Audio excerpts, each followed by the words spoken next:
Olá, queridos pais responsáveis, aqui é a nutricionista Edileia, da Pai de Japeri, e vou traçar aqui para vocês hoje algumas estratégias nutricionais para estar ajudando na nutrição das crianças que têm seletividade alimentar, e até mesmo para quem não tem, né? Com seletividade alimentar, por quê, Edileia? Devido à dificuldade dessas crianças estarem consumindo alimentos saudáveis, e com isso fica com deficiências nutricionais e acaba não desenvolvendo algumas questões de saúde que a gente tanto necessita e que tanto precisa.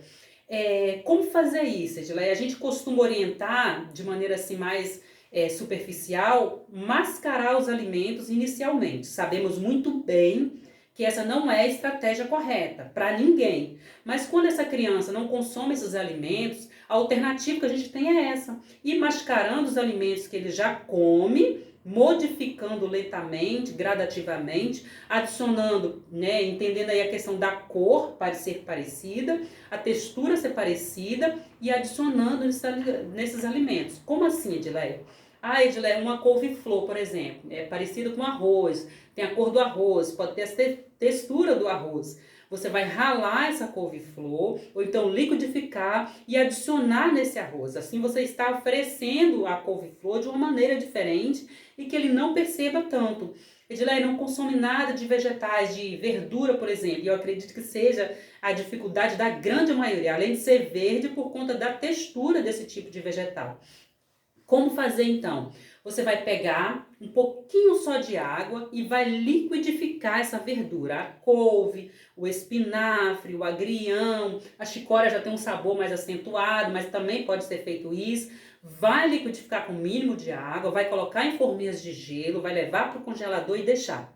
Toda vez que for fazer, por exemplo, um feijão, com feijão já bem temperado, já no ponto já de colocar no prato, você vai pegar ali uns 3 a 4 cubinhos, dependendo da quantidade de feijão, e vai adicionar nesse feijão. Mas é preciso se atentar para liquidificar muito bem, para não ficar fiapos, tá? Porque senão essa criança vai perceber e não vai querer comer esse feijão. Vai adicionar os cubinhos e vai colocar no prato dessa criança, para essa criança que está consumindo.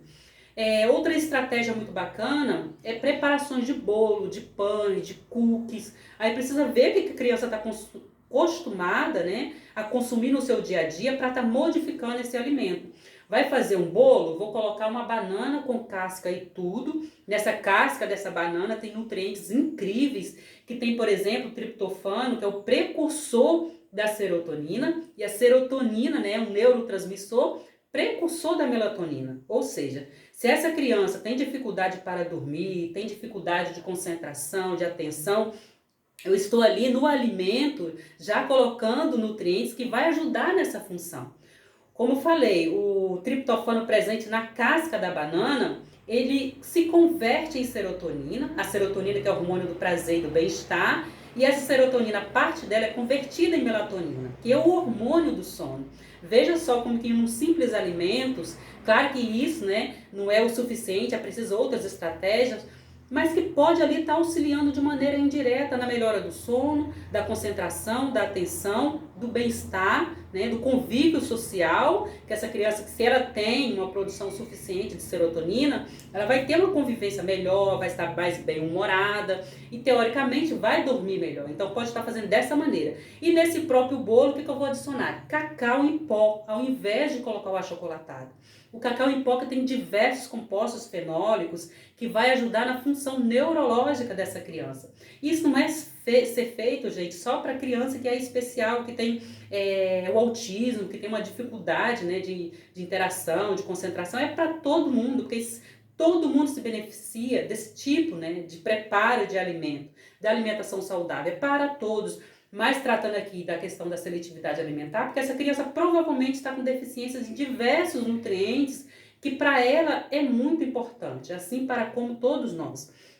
Então, assim, outra estratégia bacana é a utilização da semente. Edileia, não tem condições de manter mensalmente a suplementação de ômega 3, que é rico em DHA, e que esse DHA melhora muito as funções neurológicas. Eu não tenho condições de manter isso. Mas você pode estar consumindo a semente de linhaça, que também é uma fonte interessante de ômega 3, tá? E que tem um custo-benefício acessível para a grande maioria das pessoas. Você vai pegar a semente de linhaça, vai triturar muito bem até virar uma farinha, vai colocar em potinhos individuais, levar para a geladeira e ali pode ficar de 5 a 7 dias.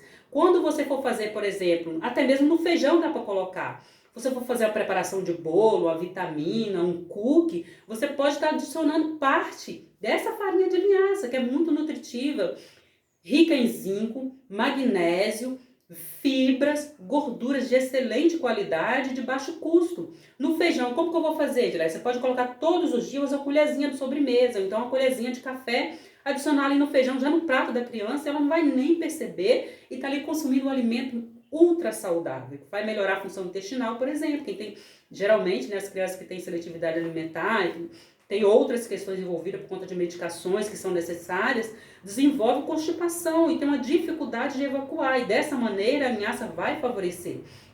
Posso adicionando também semente de abóbora, que é excelente, riquíssima em zinco. E quando a gente fala da seletividade alimentar, geralmente essas crianças têm uma deficiência muito acentuada de zinco. E o zinco, essa deficiência, pode piorar ainda mais a seletividade alimentar.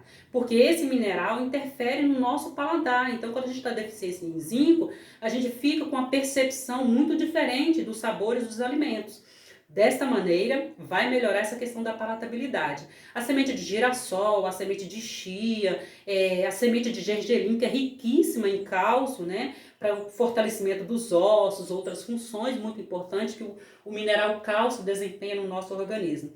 Então, dessa maneira, consumindo semente, consumindo os cubinhos de vegetal verde, né? De verduras, adicionando fruta no preparo de bolos, adicionando legumes no preparo de bolos, e até mesmo ali no mascarado nos alimentos, conforme falei, gente, não é o mais interessante fazer dessa maneira. Mas a gente precisa se preocupar e se atentar com essa questão da nutrição dessa criança. Porque se ela não tem uma boa nutrição, não vai ter um bom desempenho. Não adianta. Nem sempre somente o medicamento, e geralmente, né, deixando aqui bem claro, só o medicamento não vai fazer o efeito que precisa ser feito. É preciso um conjunto de questões. Por isso que a criança, né, que tem o autismo associado, ela precisa de um monte de terapias, porque tudo isso é muito importante. E a nutrição, uma medida terapêutica, excelente para o bom desempenho dessa criança. Então, adicionar esse tipo de alimento na alimentação dessas crianças vai fazer toda a diferença. Mas não é fez hoje, já tive um resultado, não. Isso é continuamente. Para lá no futuro eu estar colhendo o benefício. E a gente pede para adicionar esse tipo de alimento, para ir retirando os alimentos industrializados, que tem muito emulsificante, que a gente já sabe, cientificamente comprovado, que só piora o quadro de hiperatividade, de alergias alimentares, de intolerâncias alimentares, que geralmente nesses alimentos de pacote vem os conservantes, vem os corantes, vem tudo aquilo para dar muito gosto e dar muito sabor quando a criança ingere esse alimento e querer comer cada vez mais se distanciando da alimentação que deveria, né, ajudar ele, que é a alimentação saudável. Então, dessa maneira, a gente consegue oferecer nutrientes muito importantes, muito necessários para as crianças que têm seletividade alimentar, que têm o autismo e para quem não é. E aos poucos, falando assim dessa mascaração, que não é o correto, mas é o que a gente consegue fazer, a gente vai modificando isso. Uma hora eu coloquei o bolo da banana muito bem batido, outra hora eu vou deixar um pedacinho, outra hora daqui a pouco se interessa pela banana. E outra maneira interessante também é chamar essas crianças para ir para a cozinha. É preciso ter paciência, tá, pais? Às vezes a gente não tem, mas é necessário ter. Tem coisa que é necessário fazer, tá? Levar essas crianças para a cozinha, para preparar refeições, para ajudar no preparo, na organização da mesa, do almoço, do jantar, do café da manhã. Leve para a cozinha, porque aos poucos essa criança pode despertar o interesse em fazer a preparação e com isso despertar o interesse para alimentar, para comer aquele tipo de alimento. Então vamos aí colocar mais sementes trituradas, mais vegetais, mais frutas com cascas, legumes com casca. Outra estratégia bacana também é uma criança que só come mingau, por exemplo. Como adicionar as frutas, Edileia? Você pode ralar a maçã, ou então liquidificar a maçã com casca e colocando em pequenas porções nesse mingau dessa criança. Assim você retira aquelas farinhas que teoricamente ajudam na constipação, né, e que não tem muitos benefícios, a não ser só para dar energia. Você pode adicionar metade de uma banana. As duas frutas que mais combinam com mingau é a banana e a maçã, tá? O cacau também, só que ele vai dar uma cor e a criança pode não querer consumir aquele tipo de alimento. Uma hora adiciona um pedacinho assim de banana ou um pedacinho de maçã. Outra hora um pedacinho maior, outra hora um pedaço maior. E por aí vai, e assim que a gente vai oferecendo mais nutrientes para essa criança que ela tanto precisa. Eu acho que essa é uma estratégia bacana de vocês estarem melhorando a nutrição e com isso melhorando, né, a qualidade de vida das nossas crianças. E criança que é seletiva tem muita deficiência nutricional. E nem todo mundo, nem todos os pais conseguem manter uma suplementação com vitaminas, com minerais, com gorduras boas, que fica com um custo muito elevado. Então, vejo dessa maneira, com uma estratégia mais acessível para todos e que todo mundo precisa comer alimento, ninguém precisa viver, né, de suplemento a vida toda. O interessante para o ser humano é consumir alimento. E é isso que eu estou trazendo aqui hoje para vocês. Espero que vocês gostem. Qualquer dúvida, pode deixar aqui, que vai ser o maior prazer responder. Forte abraço e até o próximo vídeo.